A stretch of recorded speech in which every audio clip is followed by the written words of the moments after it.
Watch, welcome back. Today I'm doing a what I've watched video.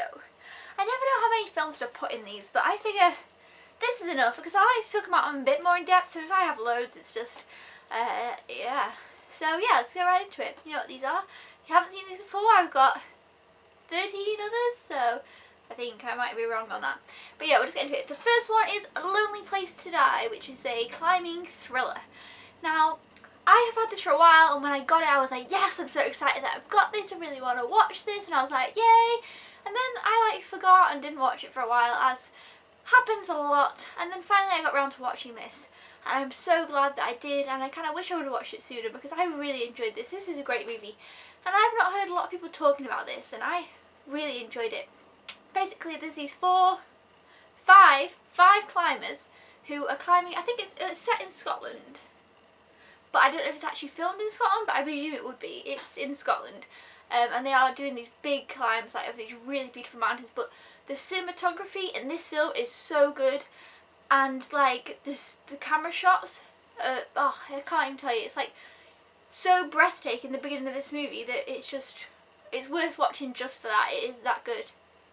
And then it kind of takes a turn, and it becomes a bit of a thriller, and not quite what you'd think. Like, it's not what I thought it was going to be, and I found it really good. I really enjoyed it, and I really was on the edge of my seat. It says here, real edge of your seat excitement. I'm always like, oh yeah, whatever. But I seriously was. I was like, oh my god. But like, some of the shots as well when they're climbing, like, put you on edge. I'm not afraid of heights, but I was like, huh, because it was crazy. But yeah, I really enjoyed this, and I definitely recommend it.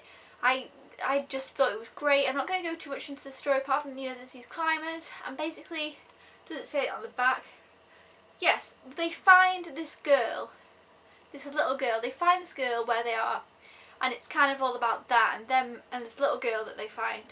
So yeah, it's very strange. They come across this little girl on her own in the middle of nowhere, and it's very weird, and you're kind of not sure what's going on, and it's very interesting. It's, you know, it's a great climbing thriller, but honestly the scenes in this are so good. But yeah, really enjoyed it. Definitely recommend this one. If you've seen this, please let me know what you think of it, because I haven't spoken to anyone else who has seen it actually, so highly recommend that one. The next one is a bit of a contrast. It's a romantic comedy, because come on, it's going to be February soon. I've been kind of catching up on my romantic side, because Valentine's Day, February, cake. Now this was okay. The first half I kind of nearly considered turning it off, and I was like, oh, I'm not really enjoying this. Should I just watch something else? Because I'm not enjoying something. I find it better to watch something else. So I was like, no, stick with it. The second half was way better. I enjoyed the second half of the movie a lot.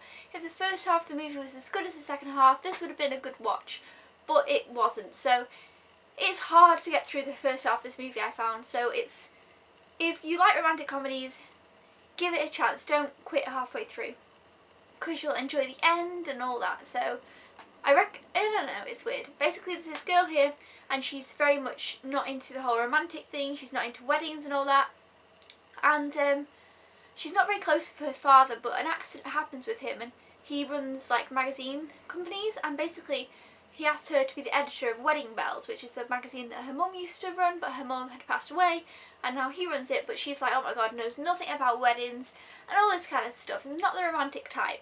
So it's kind of like, you know, fish out of water type of thing, and she's making a mess and stuff like that, and it is funny. I enjoyed it, but the first half just didn't really grab me in.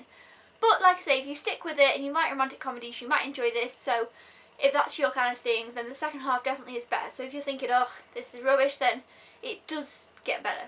So yeah. Now we have The Hangover Part 3. Yes, I saw this in the cinemas, and then I picked it up and I watched it again pretty much straight away. And I enjoyed this one. I found it funny the second time, but I didn't find it as funny the second time. Whereas the second one I really like. I think that's my favourite. I know people don't really like that one, but for some reason that's my favourite one. But yeah.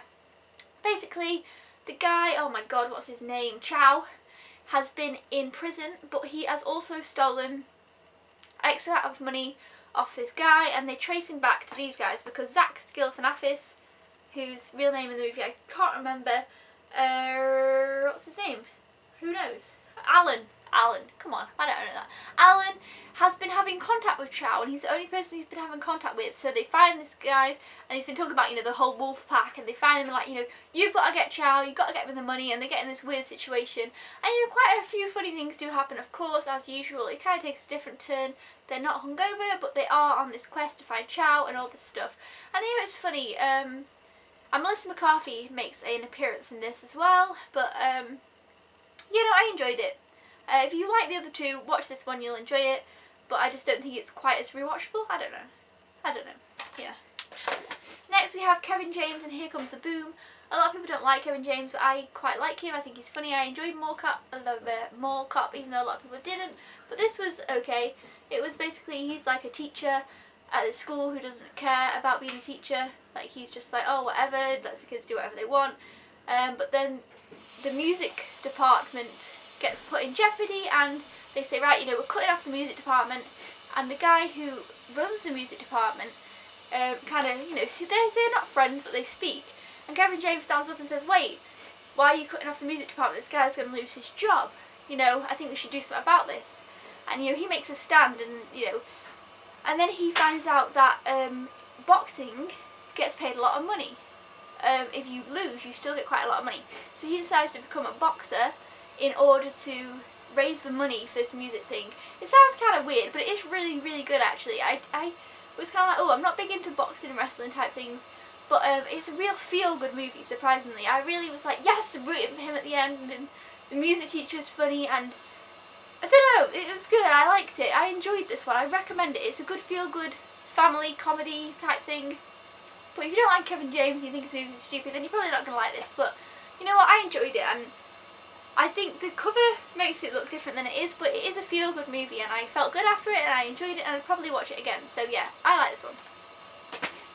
Next we have a Studio Ghibli movie, which is My Neighbor Totoro. I've talked about this one in my Studio Ghibli movies, and this is my favourite. I watched it again, and I still love it, and I think it's still my favourite. So I'm going to be doing a review on this one, so I don't want to go too much into it, but it's such a lovely film, and if you have never seen a Studio Ghibli movie, I highly recommend you check this one out, or if you haven't seen this one in particular, highly recommend you check it out, so please do, because it's so good. Next we have I Hate Valentine's Day, 4th February. Yeah, this one, I was like, oh, it's not going to be that good, I'm probably not going to enjoy it. But you know what, I really enjoyed this. I was like, oh, I just had a good time. It's a good romantic comedy. I think it's really underrated. I've never heard anything about it. I've never seen anything about it. And this guy is Aiden from Sex and the City, which is really cool. And this is the woman from My Big Fat Greek Wedding. Is that right? I think. Yeah, but I enjoyed this. I'm going to do a review on it for Valentine's Day. So look out for that, because I have a lot more to say about it, that even if you're like, oh, that sounds like a stupid movie, you might think, oh, actually it sounds alright. If you like romantic comedies or girly films, or just like, I don't know, I guess those kind of films, if you like action movies, you're probably not going to like this, but if you do, don't pass this one by. I think it's one that could easily be like, oh no, I'm not going to get that, but I got it, I gave it a chance, and I really, really enjoyed it. I recommend it. I had a good time with it. I'm definitely going to be watching it again before Valentine's Day. I'm going to be reviewing it, so look out for that. And I don't know, I loved it. I thought it was great. I enjoyed it. It was a nice concept. So yeah, basically I'll just quickly tell you the concept. This woman here, she's not a believer in Valentine's Day, but she's a florist. Is that how you say it? A florist? She's like works in a flower shop, and she has this like 5-date rule. She goes on 5 dates, and they've all got like these certain meanings, and then that's it. She's done, because she doesn't believe in falling in love and all that. And that's kind of where it takes this thing. It sounds a bit weird, but I just really enjoyed it. I'm, like I say, review of that. So Gambit with Cameron Diaz and Colin Firth. This is different than I expected it to be. Basically, I'm not a big... Oh, and Alan Rickman. Is that his name? Please be his name. Yes, Alan Rickman. Why did I question that? Is in this movie as well, and he's obviously great. Colin Firth, I'm a bit hit and miss, but Cameron Diaz I enjoy. But basically, he is an art man.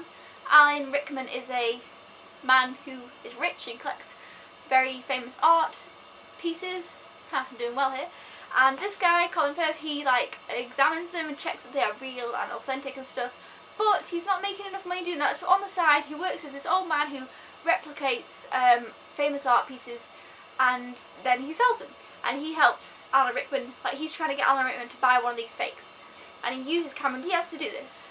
So it's kind of like a, I don't know, it's it's all about this art and him and Cameron Diaz, and yeah, I'm not going to be very good at explaining this, but I enjoyed it more than I thought I would. But I would recommend it, but I'm just not sure what kind of category this kind of fits in with. I don't really know what to compare it to or something, but you know, check out the trailer and see kind of what you think with this one yourself, because I'm not sure, but I enjoyed it, I had a good time, but I probably wouldn't watch it again.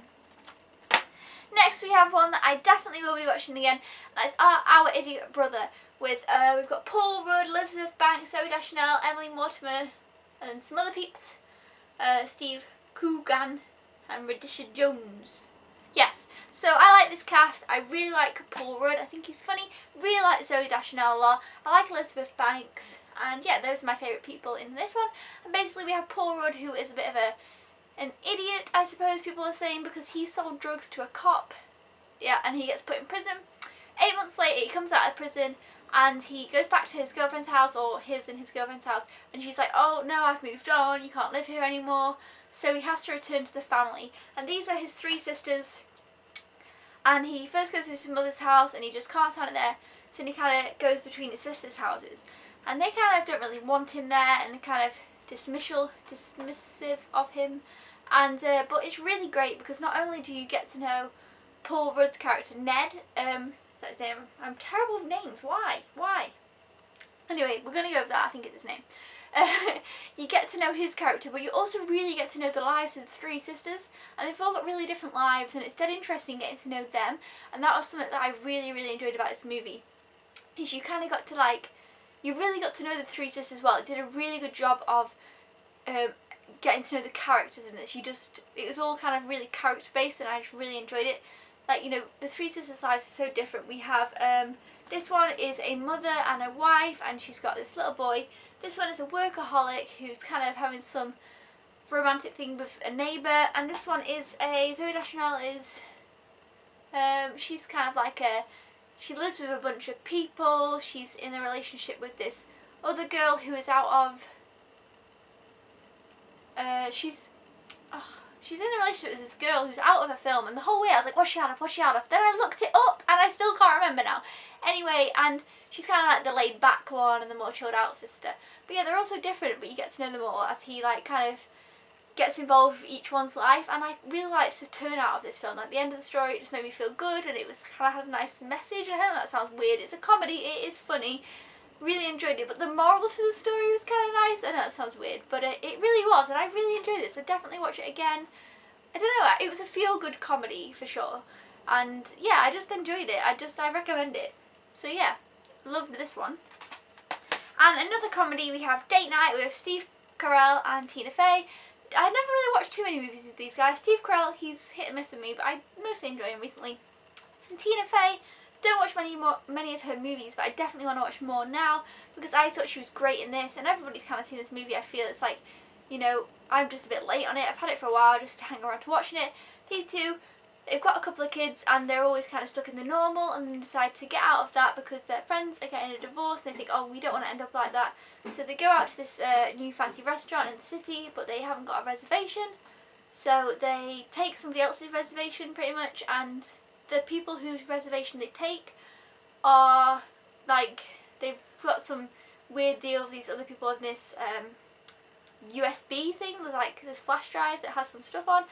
People like come up to them and say, oh, you know, we need the flash drive, and they're like, oh, we aren't these people. So they get into like this really weird situation. It's just about that whole night pretty much, and it is really funny. I did enjoy it. There's some really funny little jokes in there that I thought were funny with Tina Fey, but yeah, you know, I recommend, but I think most people have seen this. And then finally is a rewatch, which is Safe Haven. I rewatched this last night. I've seen it twice before, I think, and it is a Nicholas Sparks movie adaptation, and it is one of my favourites of his. Like, I've made a video of all of the Nicholas Sparks movies, and this is one of my favourites. But basically, it's a romantic comedy, of course, but it's kind of got a bit of a twist because there's a bit of a detective bit, because she is running away from something, and you kind of don't know what. You don't know what she's done, you don't know what's happened, and it's interesting to find it out. But all the meanwhile, you have the kind of romantic comedy side. But yeah, so I won't talk about it too much, because I have talked about it before. But yeah, so I rewatched that. So that's all the movies that I watched recently. Please leave me a comment down below. Let me know if you've seen any of these. And if you want to see more of these videos, don't forget to give it a thumbs up and subscribe. Thanks so much for watching. Bye!